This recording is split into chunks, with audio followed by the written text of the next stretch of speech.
Hey everybody, this is April from April Miller Coaching, and today I'm going to get a little raw and we'll see how that goes. Previously, I shared what my childhood entailed as a young girl, and today I'm going to get a little bit raw, a little bit real, and tell you what happened as soon as I entered adulthood.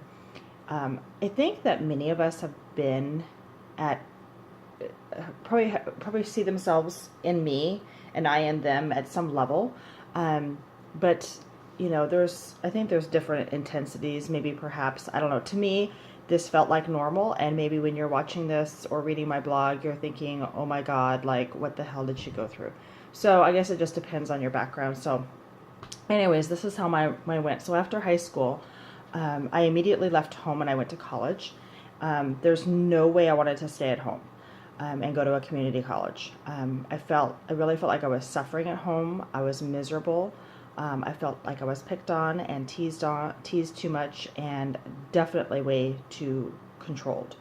And when I say control, I don't mean like your typical parent job that's, you ask permission and that kind of thing, the respect stuff. I mean that I felt like I couldn't even make my own decisions, and when I did, they were the wrong ones. And then, of course, me wanting to leave home was not looked upon as much support. I never got a dime to go to college. And now I'm sitting on tens of thousands of student loan debt. But I needed to get out of there, and to me, it was worth it. And I look back and I don't have any regrets. So, while at college, you have a lot of freedom. I was able to go anywhere and pretty much do anything.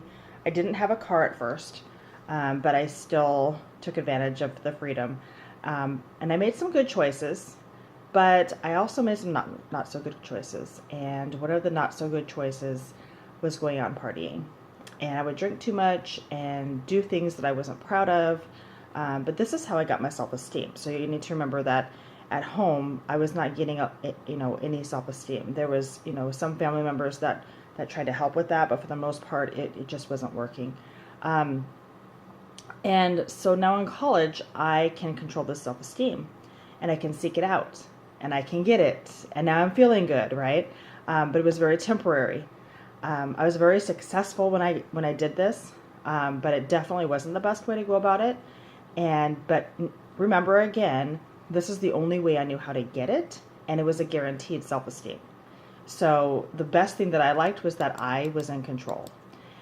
During my first year of college, I wasn't like allowed to have a car, but that didn't stop me. Like I said previously, for some miracle later on in college, I was actually given the family car. It was very strange.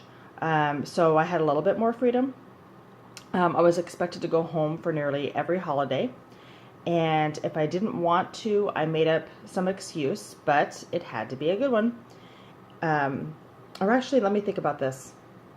I think I'm wrong. I don't think I had a car in college at all. No, I did. Sorry about that. I was right. Get a little old and the little tiny details go blank. So yes, I did have a car. But anyways, so if I didn't want to go home for a holiday, like, Christmas I understood. Thanksgiving, I don't know. To me, holidays weren't that a big of a deal because of my past, with my family. But I was expected to be home at every single one.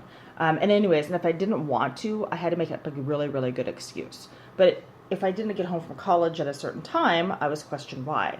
So, I'm sure most people get to enjoy their trip home. Maybe stop and get something for lunch and use the bathroom and just enjoy whatever.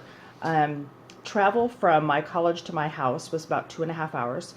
But if I was longer, I knew when I get home, I'd get a look or I get some negative comment about how it took too long, making stupid comments about, oh, you were with your boyfriend and you're doing this and you're being sneaky, or bullshit like, we got a call and they hung up. Who was that? Was that somebody? It was probably somebody you knew. It was some guy. Of course, all this crap never happened. But when you're told something enough, or excuse me, but none of those things happen. But like I said on my first blog, previous to this, when you're told something enough, you end up living up to it. So it was just little tiny things that were happening that I ended up living up to whatever person that my dad thought I was.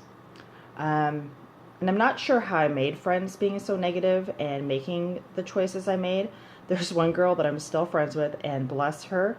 And when I say bless her, I don't mean like down south, bless her heart. I truly mean bless her. She has been able to put up with me since the age of 19, and I do not know how. By the way, if you're reading this, thank you. Thank you for being patient and believing in me. I don't know how you did that. But when I finished college, I had to do student teaching, and I was not looking forward to that because, and it wasn't because of the content of doing the student teaching. It was the fact that I needed to remain at home because I was to do my student teaching in my hometown. I could have done it elsewhere, but when you do student teaching, a lot of people don't realize that we were told do not get a second job.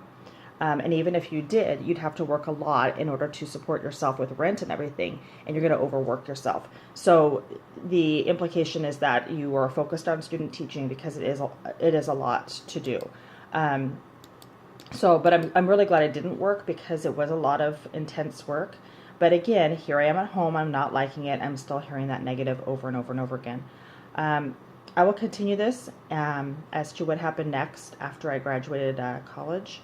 And I'll discuss how all these issues affected me in my adult relationship with dating, and that will lead up to where I am now. So thank you for watching, thank you for reading, thank you for following, and have a great day.